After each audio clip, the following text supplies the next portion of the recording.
আসসালামু আলাইকুম। এটিএন বাংলার সংবাদে সবাইকে স্বাগত জানাচ্ছি আমি ওয়াহিবা রাইয়ান। শুরুতেই বিআরবি কেবলস সংবাদ শিরোনাম।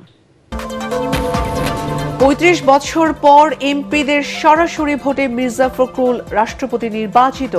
সন্ধ্যায় শপথ, মেধা প্রজ্ঞা দিয়ে দেশকে সঠিক নেতৃত্ব দেবেন প্রত্যাশা দেশবাসীর। ঢাকা মেডিকেলে লাশ ফেলে পালানোর ৮ দিন পর সিদ্ধিরগঞ্জের গৃহকর্মী মিম হত্যার রহস্য উন্মোচন, গৃহকর্তা সহ গ্রেফতার ৩। সাভার, আশুলিয়া ও ধামরাইয়ে তীব্র গ্যাস সংকট, থমকে আছে পোশাক শিল্প সহ কারখানার উৎপাদন। গাজীপুরে লোডশেডিংয়ে অতিষ্ঠ জনজীবন। এবং সবজি, মুরগি ও মাছ ক্রয় ক্ষমতার বাইরে চলে গেছে বলছেন ক্রেতারা। অস্বাভাবিক হারে বেড়েছে আটা, ময়দা ও চিনির দাম। শুনছিলেন বিআরবি কেবলস সংবাদ শিরোনাম, এবার বিস্তারিত। দেশের ২৩তম রাষ্ট্রপতি মির্জা ফখরুল ইসলাম আলমগীরের শপথ অনুষ্ঠান আজ সন্ধ্যা ৭টায় বঙ্গভবনের দরবার হলে নির্বাচিত রাষ্ট্রপতির শপথ গ্রহণ অনুষ্ঠিত হবে। নবনির্বাচিত রাষ্ট্রপতিকে শপথ পড়াবেন ভারপ্রাপ্ত স্পিকার কায়সার কামাল। শপথ অনুষ্ঠানকে ঘিরে বঙ্গভবনে চলছে শেষ মুহূর্তের প্রস্তুতি। রাষ্ট্রপতির প্রেস সচিব সরওয়ার আলম জানান, শপথ অনুষ্ঠানের সকল প্রস্তুতি এরই মধ্যে সম্পন্ন হয়েছে। মন্ত্রী পরিষদ বিভাগের কর্মকর্তারা জানান, শপথ অনুষ্ঠানে ১২০০-এর অধিক অতিথিকে আমন্ত্রণ জানানো হয়েছে। শপথ অনুষ্ঠান পরিচালনা করবেন মন্ত্রী পরিষদ সচিব নাসিমুল গনি। এর আগে বৃহস্পতিবার রাষ্ট্রপতি নির্বাচন অনুষ্ঠিত হয়। নির্বাচনে ২৫৫ ভোট পেয়ে নির্বাচিত হন বিএনপি প্রার্থী মির্জা ফখরুল ইসলাম আলমগীর। আর ১১ দলীয় ঐক্যের প্রার্থী অলি আহমেদ পেয়েছেন ৮৮ ভোট। সিইসি এএমএম নাসির উদ্দিন মির্জা ফখরুল ইসলাম আলমগীরকে বিজয়ী ঘোষণা করেন। দর্শক, এই মুহূর্তে শহীদ রাষ্ট্রপতি জিয়াউর রহমানের কবর জিয়ারত করতে যাচ্ছেন নবনির্বাচিত রাষ্ট্রপতি মির্জা ফখরুল ইসলাম আলমগীর। আমরা সরাসরি সেখানে যুক্ত হচ্ছি।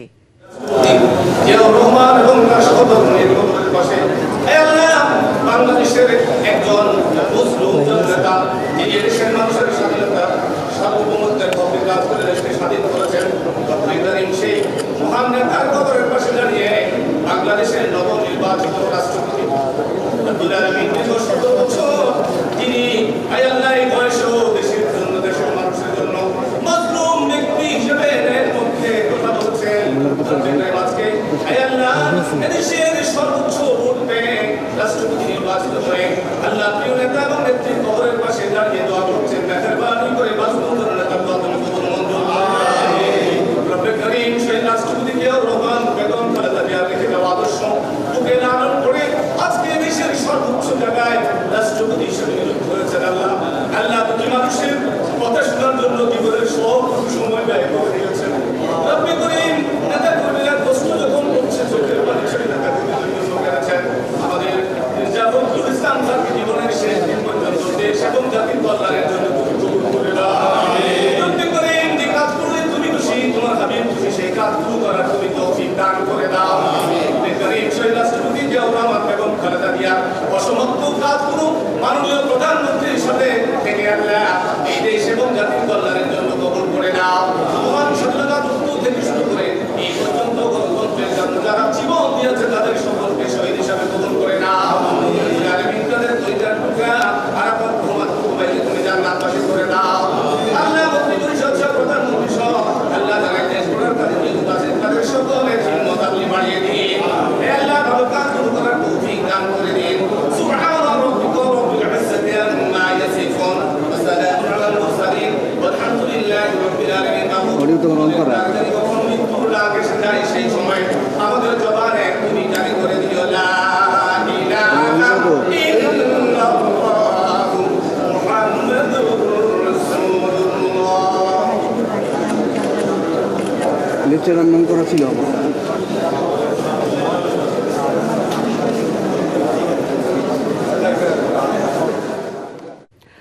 দর্শক, এতক্ষণ আমরা যুক্ত ছিলাম শহীদ রাষ্ট্রপতি জিয়াউর রহমানের মাজারে। সেখানে মোনাজাত শেষ করে অংশগ্রহণ করেছেন নবনির্বাচিত রাষ্ট্রপতি মির্জা ফখরুল ইসলাম আলমগীর। আমরা চলে যাচ্ছি পরবর্তী সংবাদে। তৃণমূল থেকে উঠে আসা রাজপথের সংগ্রাম, ত্যাগ আর দেশপ্রেমের পথ পেরিয়ে রাষ্ট্রের অভিভাবকের দায়িত্ব নিতে যাচ্ছেন সর্বমহলে গ্রহণযোগ্য বর্ষিয়ান রাজনীতিবিদ মির্জা ফখরুল ইসলাম আলমগীর। বিএনপির সবচেয়ে দীর্ঘ সময়ের মহাসচিব, ফ্যাসিবাদ বিরোধী আন্দোলনে জেল, জুলুম, শতাধিক মামলা, 11 বার গ্রেফতার হয়ে 3.5 বছর কারাবরণ। সাহসী, অনমনীয় ভূমিকার কারণে এই নেতা হয়ে ওঠেন জিয়া পরিবারের কাছে, তৃণমূলের নেতাকর্মীদের কাছে ভরসার নাম। রাষ্ট্রপতি হিসেবেও তিনি মেধা, যোগ্যতা আর প্রজ্ঞা দিয়ে দেশকে সঠিক নেতৃত্ব দেবেন এমন প্রত্যাশা দেশবাসীর। আরও জানাচ্ছেন মইনুল আহসান। রাষ্ট্রপতি পদে যথাযথভাবে নির্বাচিত হয়েছেন। বিপুল ভোটে দেশের 23তম রাষ্ট্রপতি নির্বাচিত হয়ে এখন বঙ্গভবনের পথে বিএনপির সবচেয়ে দীর্ঘ সময়ের মহাসচিব, বর্ষিয়ান রাজনীতিবিদ মির্জা ফখরুল ইসলাম আলমগীর। ত্যাগী, পরীক্ষিত, রাজনীতিতে সজ্জন আর সর্বমহলে গ্রহণযোগ্য মির্জা ফখরুল রাষ্ট্রপতি হওয়ায় আনন্দে ভাসছে বিএনপি নেতাকর্মীরা। 1948 সালে এক সম্ভ্রান্ত মুসলিম পরিবারে জন্ম মির্জা ফখরুল ইসলাম আলমগীরের। ঢাকা কলেজ থেকে উচ্চ মাধ্যমিক পাশ করে ভর্তি হন ঢাকা বিশ্ববিদ্যালয়ে। একসময় জড়িয়ে পড়েন ছাত্র রাজনীতিতে। 1969-এর গণঅভ্যুত্থানের সময় ছিলেন ঢাকা বিশ্ববিদ্যালয়ে ছাত্র ইউনিয়নের সভাপতি। 1988 সালে ঠাকুরগাঁও পৌরসভার চেয়ারম্যান নির্বাচিত হওয়ার মধ্য দিয়ে জাতীয় রাজনীতিতে আনুষ্ঠানিক হাতেখড়ি তার। যদিও বীর মুক্তিযোদ্ধা মির্জা ফখরুল ইসলাম আলমগীর স্বাধীনতা উত্তর বিসিএস পরীক্ষায় উত্তীর্ণ হয়ে ঢাকা কলেজে শিক্ষকতা শুরু করেন। স্বৈরাচার এরশাদ বিরোধী আন্দোলনের পর বিএনপিতে যোগ দিয়ে 1992 সালে ঠাকুরগাঁও জেলা বিএনপির সভাপতি হন তিনি। এইভাবে গণতন্ত্রকে ধ্বংস করা। 2001 সালে 8ম জাতীয় সংসদ নির্বাচনে ঠাকুরগাঁও 1 আসন থেকে প্রথমবারের মতো সংসদ সদস্য নির্বাচিত হন মির্জা ফখরুল। পরে প্রতিমন্ত্রীর দায়িত্ব দেয়া হয় তাকে। 2009 সালে দলের 5ম জাতীয় কাউন্সিলে বিএনপির সিনিয়র যুগ্ম মহাসচিব, পরে 2011 সালে তৎকালীন মহাসচিব খন্দকার দেলোয়ার হোসেন মারা যাওয়ার পর ভারপ্রাপ্ত মহাসচিবের দায়িত্ব দেয়া হয় তাকে। দলের 6ষ্ঠ কাউন্সিলে মির্জা ফখরুলকে পূর্ণাঙ্গ মহাসচিব করা হয়। মূলত ভারপ্রাপ্ত মহাসচিবের দায়িত্ব নেয়ার পর থেকেই আন্দোলন সংগ্রামে বিএনপি নেতাকর্মীদের উপর রাষ্ট্রীয় নিপীড়ন, নির্যাতন, গুম খুনের বিরুদ্ধে কঠোর প্রতিবাদী ভূমিকায় দেখা যায় তাকে। শেখ হাসিনা সরকারের একতরফা নির্বাচন, দুঃশাসনের বিরুদ্ধে সভা সমাবেশ আর হরতাল অবরোধে অনমনীয় সাহসী ভূমিকা পালন করে বেগম খালেদা জিয়া ও তারেক রহমানের পাশাপাশি নেতাকর্মীদের কাছে আস্থার প্রতীক হয়ে ওঠেন মির্জা ফখরুল। আমাদের সভাকে ধ্বংস করে দিচ্ছে, বিনষ্ট করে দিচ্ছে। 1.5 দশকের ফ্যাসিবাদ বিরোধী আন্দোলনে শতাধিক মামলার আসামি হয়ে 11 বার কারাবরণ করতে হয়েছে তাকে। 2018 সালে মিথ্যা অভিযোগে বেগম খালেদা জিয়া কারাবন্দী হলে তারেক রহমানের অনুপস্থিতিতে বিএনপির প্রধান সেনাপতির ভূমিকায় অবতীর্ণ হন মির্জা ফখরুল। এ সময় রাজনৈতিক জীবনের সবচেয়ে ভয়াবহ পরিস্থিতির মুখে পড়তে হয় তাকে। নেতাকর্মীদের উপর নিপীড়ন, নির্যাতন, গুমের বিরুদ্ধে প্রতিবাদের পাশাপাশি রাজপথে থেকে অনুসারীদের সাহস জুগিয়ে গেছেন তিনি। 2024-এর জুলাই গণঅভ্যুত্থানেও তারেক রহমানের নির্দেশে ছাত্র জনতার আন্দোলন সফল করতে মির্জা ফখরুলের ছিল গুরুত্বপূর্ণ ভূমিকা। দেশপ্রেম, দলের প্রতি আনুগত্য, আন্দোলন সংগ্রামে ত্যাগ, সাহসী ভূমিকা তাকে নিয়ে গেছে সাফল্যের সর্বোচ্চ চূড়ায়। মির্জা ফখরুল ইসলাম আলমগীর দলমতের ঊর্ধ্বে সবার অভিভাবক হয়ে উঠবেন এমন প্রত্যাশা বাংলাদেশের। মইনুল আহসান, এটিএন বাংলা, ঢাকা। দর্শক, এই মুহূর্তে বঙ্গভবনের সামনে আছেন সহকর্মী মুশফিকুর রহমান। সরাসরি কথা বলছি তার সাথে। মুশফিক, রাষ্ট্রপতির শপথ অনুষ্ঠানের প্রস্তুতি নিয়ে আপনার কাছে কি তথ্য আছে এবং অতিথিরা কি ইতিমধ্যে আসা শুরু করেছেন?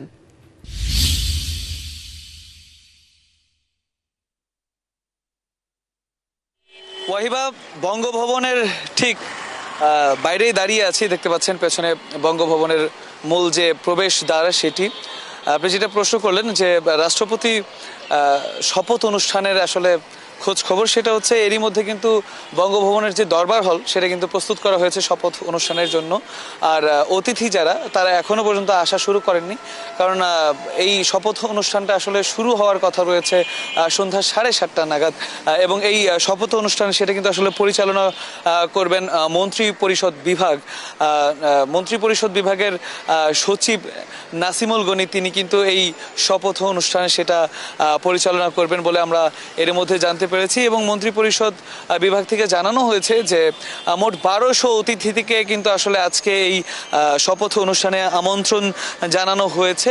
এবং প্রথমে আসলে 7:30 নাগাদ নবনির্বাচিত রাষ্ট্রপতি মির্জা ফখরুল ইসলাম আলমগীর তিনি বঙ্গভবনের দরবার হলে প্রবেশ করবেন এবং তারপরে বাংলাদেশের জাতীয় সঙ্গীত পরিবেশন করা হবে।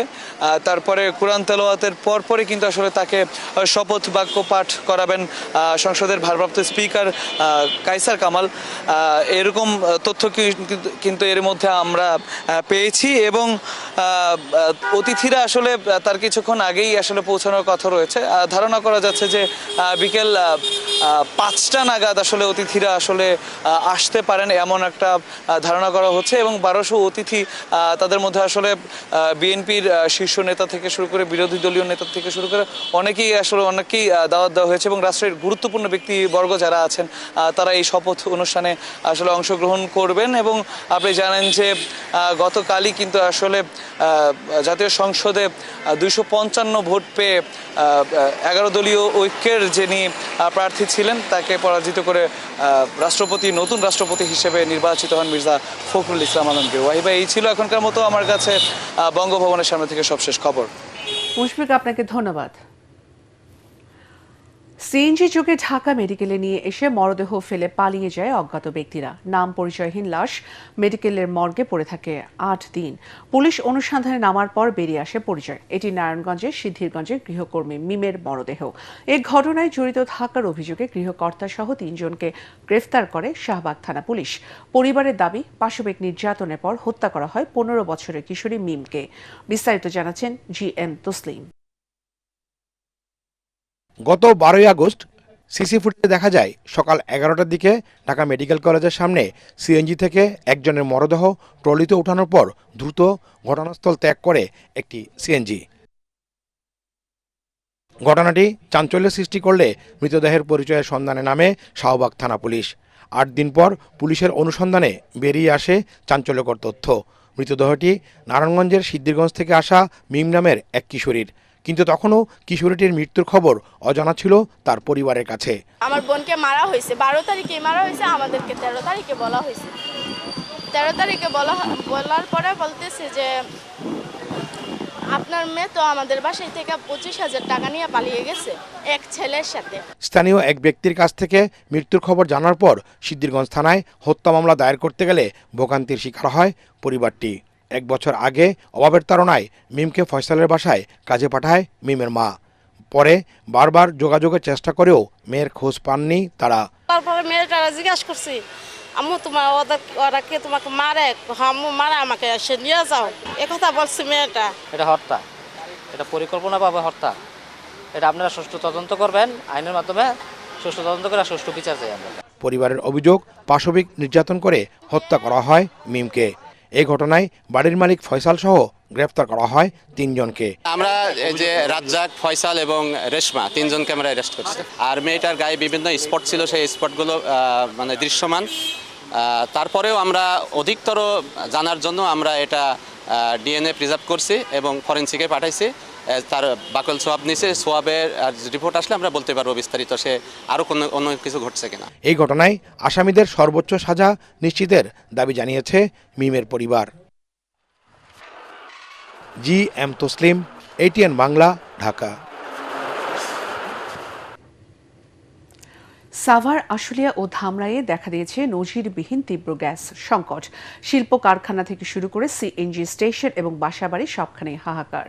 চাহিদা অনুযায়ী গ্যাস না পাওয়ায় চরম বিপাকে পড়েছেন রপ্তানিমুখী পোশাক শিল্প সহ বিভিন্ন কারখানার মালিক, শ্রমিক এবং সাধারণ মানুষ। বাসাবাড়িতে দিনের বেশিরভাগ সময় গ্যাস না থাকায় রান্না করতে পারছে না হাজারো পরিবার। সাভার থেকে শেখ বাশারের পাঠানো রিপোর্ট জানাচ্ছেন আশিকুর রহমান।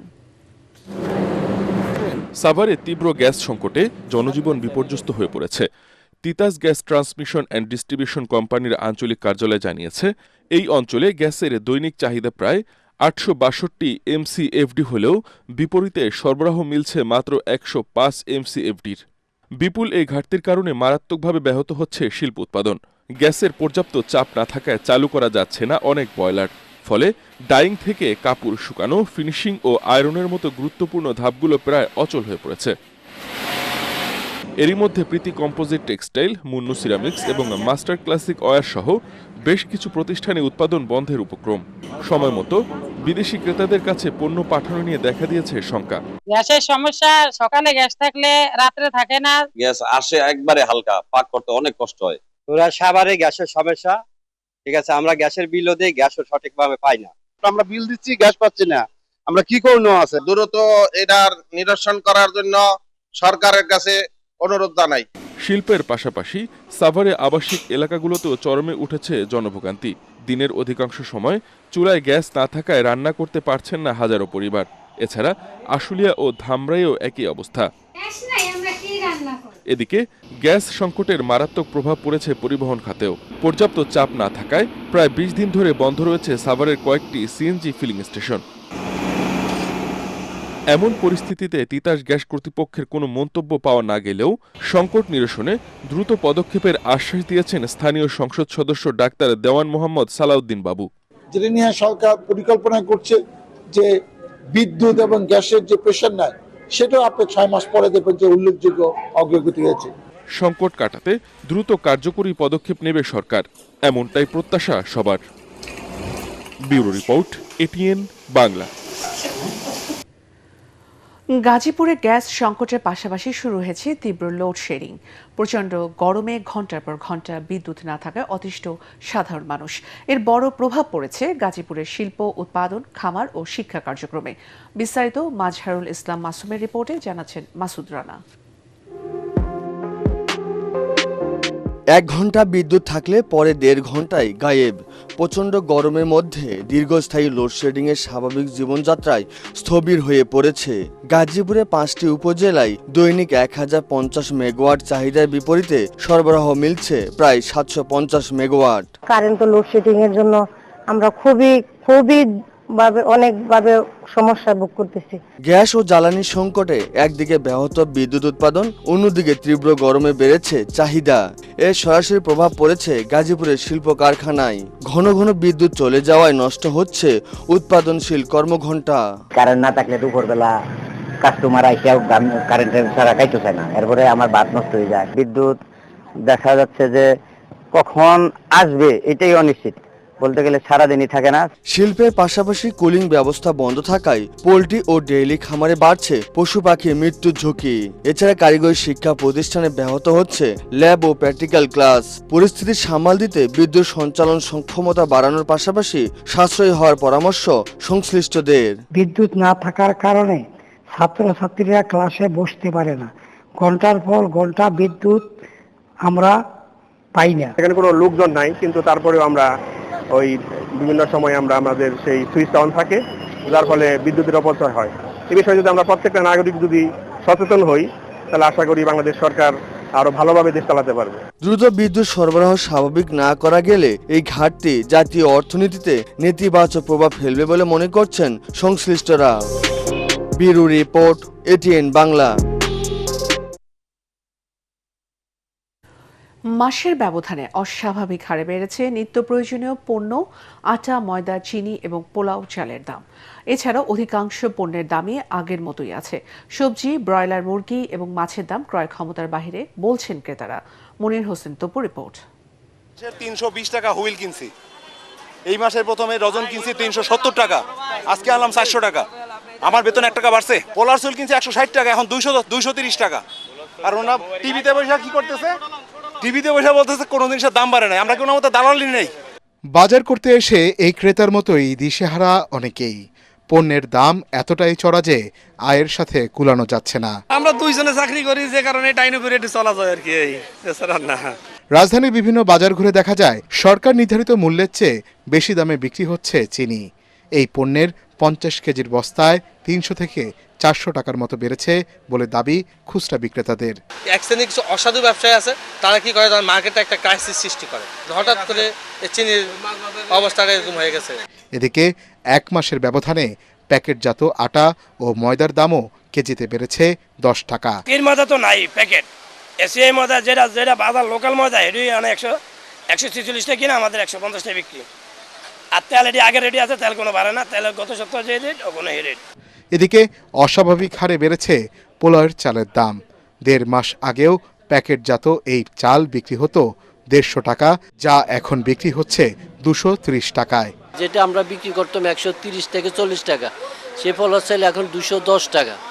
তো পোলার চালটা বাজারটা বেশি, এটা যদি সরকার যদি দেখে ক্ষতি দেয় কেন বাড়লো, এত টাকা দাম বাড়ছে, এক বস্তা চাইলে 2,500 থেকে 3,000 টাকা বাড়ছে।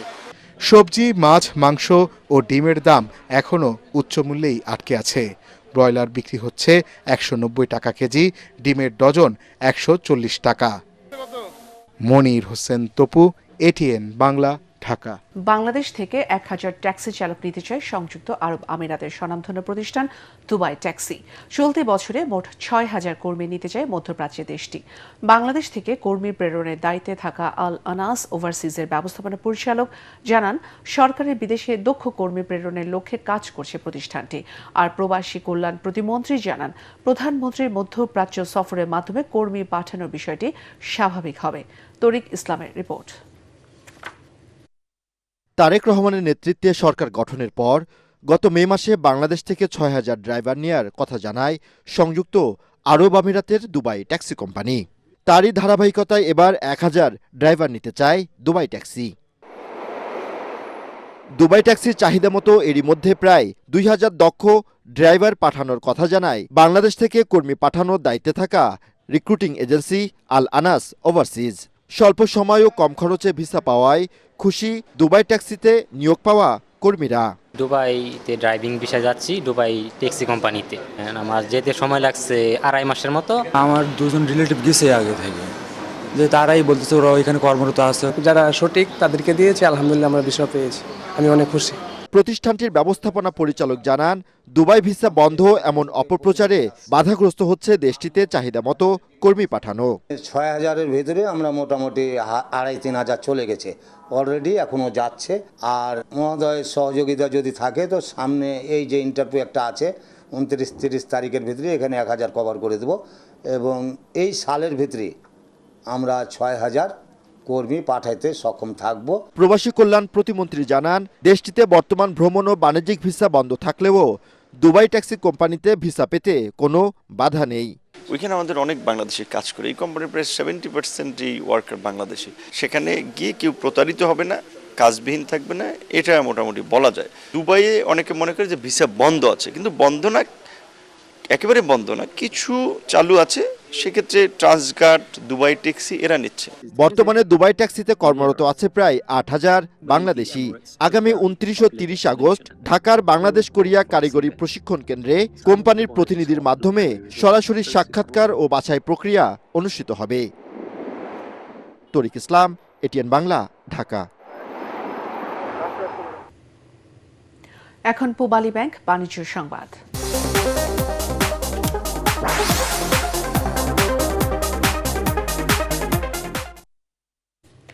শিক্ষার্থীদের বাংলা ভাষার ব্যবহার, বানান চর্চা, শুদ্ধ উচ্চারণ ও ব্যাকরণের সঠিক প্রয়োগ নিয়ে রংপুরে ইস্পাহানী মির্জাপুর বাংলাবিদ 7ম বর্ষের রংপুর বিভাগের বাছাই পর্ব চলছে। সকাল 8টা থেকে নিবন্ধনকৃত শিক্ষার্থীরা Rangpur police lines school and college প্রাঙ্গণে বাংলাবিদে অংশগ্রহণ করতে আসতে শুরু করে। তারা শুদ্ধ বাংলা চর্চার শপথ নেওয়া সহ প্রাথমিক বাছাই পর্বে সংক্ষিপ্ত প্রশ্ন উত্তর ও বহু নির্বাচনী প্রশ্নের পরীক্ষায় অংশ নেন। বিকেলে ভুল থেকে শুদ্ধ উচ্চারণের খেলাসহ শুদ্ধ বাংলা ভাষা নিয়ে চূড়ান্ত বাছাই পর্ব অনুষ্ঠিত হবে বলে জানান ইস্পাহানী টি লিমিটেডের মহাব্যবস্থাপক ওমর হান্নান। রংপুর বিভাগীয় বাছাই পর্বে অংশ নিতে 21000 শিক্ষার্থী নিবন্ধন করেছে। বাংলা ভাষা নিয়ে একটা প্রতিযোগিতা এমন জনপ্রিয় হবে সেটা আমাদেরও আসলে ধারণা ছিল না, কিন্তু যতদিন যাচ্ছে ততই ইস্পাহানি মির্জাপুর বাংলাবিদ একটা জাতীয় অনুষ্ঠানে পরিণত হচ্ছে এবং আমরা আশা করছি যে সামনে এটার কলেবর পরিধি আরও বাড়বে। আমরা যেহেতু বাংলাদেশি, আমরা বাঙালি, আমরা বাংলা ভাষাকে সবাই ভালোবাসি, সেই বাংলা ভাষার প্রতি ভালোবাসার প্রতি থেকে ভবিষ্যৎ প্রজন্ম যাতে ঠিক সঠিকভাবে গড়ে ওঠে, সেই কারণেই আসলে এটার মূল লক্ষ্য উদ্দেশ্য হচ্ছে। এখন আন্তর্জাতিক সংবাদ।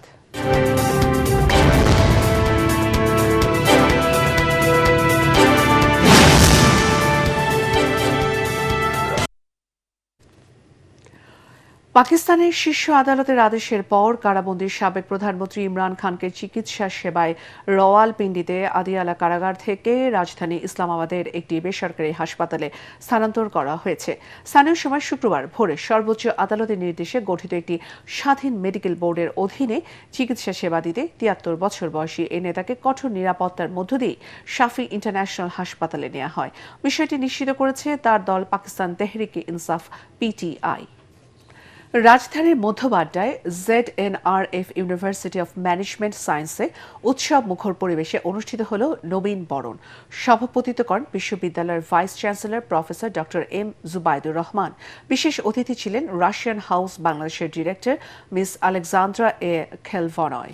ভাইস চ্যান্সেলর বলেন, শিক্ষার্থীদের শুধু সার্টিফিকেটধারী নয়, কর্মসংস্থানযোগ্য ও দক্ষ গ্র্যাজুয়েট হিসেবে গড়ে তোলাই বিশ্ববিদ্যালয়ের লক্ষ্য। একাডেমিক শিক্ষার পাশাপাশি বাস্তবমুখী দক্ষতা অর্জনের উপরও গুরুত্ব দেওয়া হচ্ছে। পরে ছিল মনোমুগ্ধকর সাংস্কৃতিক অনুষ্ঠান। এখন খেলার খবর।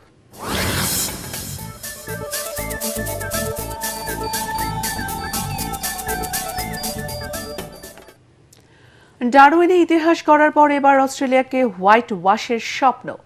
ম্যাকাইয়ে কাল সকাল ৬টায় শেষ টেস্টে নামছে বাংলাদেশ। অধিনায়ক শান্তর সাফ কথা, ফলাফলের চাপ না নিয়ে ৫ দিনই ভালো খেলতে চান তারা। অন্যদিকে সতর্ক অজি দলপতি কামিন্স, যে কোনো মূল্যেই ঘুরে দাঁড়াতে চান তারা। শেষ করার আগে বিআরবি কেবল সংবাদ শিরোনাম আরও একবার। ৩৫ বছর পর এমপিদের সরাসরি ভোটে মির্জা ফখরুল রাষ্ট্রপতি নির্বাচিত। সন্ধ্যায় শপথ, মেধা প্রজ্ঞা দিয়ে দেশকে সঠিক নেতৃত্ব দেবেন প্রত্যাশা দেশবাসীর। ঢাকা মেডিকেলে লাশ ফেলে পালানোর ৮ দিন পর সিদ্ধিরগঞ্জে গৃহকর্মী মিম হত্যার রহস্য উন্মোচন। গৃহকর্তা সহ গ্রেফতার ৩। সাভার, আশুলিয়া ও ধামরাইয়ে তীব্র গ্যাস সংকট, থমকে আছে পোশাক শিল্প সহ কারখানার উৎপাদন। গাজীপুরে লোডশেডিংয়ে অতিষ্ঠ জনজীবন। এবং সবজি, মুরগি ও মাছ ক্রয় ক্ষমতার বাইরে চলে গেছে বলছেন ক্রেতারা। অস্বাভাবিক হারে বেড়েছে আটা, ময়দা ও চিনির দাম।